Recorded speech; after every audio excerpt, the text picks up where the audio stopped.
Hi guys, this is Jimmy from KS Group, and in this short presentation we're going to take a quick look at one of the new features in V-Ray 2.0.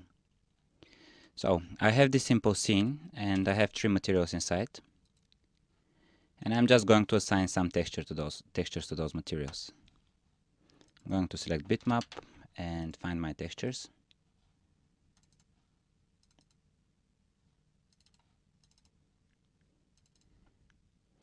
And the thing about those textures is that they are very big, they have a very big resolution, and they take up a lot of memory. So it may take several seconds for Max to load them.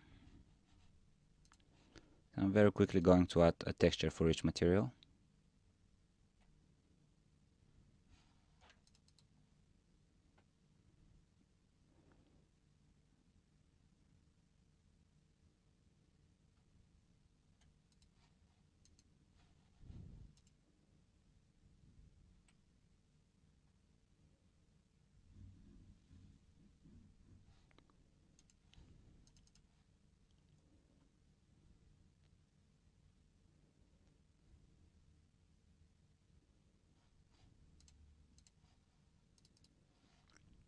Okay, so I have added my textures, and what I'm going to do now is I'm going to right click and select this new option that we have in V-Ray 2.0, which says V-Ray bitmap to V-Ray HDRI converter.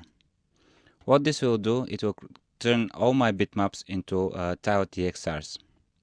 This way, during rendering, I can load just small parts of the texture, which will save up a lot of RAM.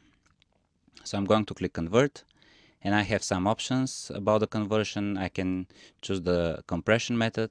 I can turn the EXR into 16-bit floating point EXRs if I check this checkbox, and I also can decide what the size of the tile is going to be. So this size actually determines the smallest part of the map that can be loaded into the memory. So I'm going to select the default one and click OK. Converting these textures will take some time, so I'm going to pause the recording for a couple of seconds.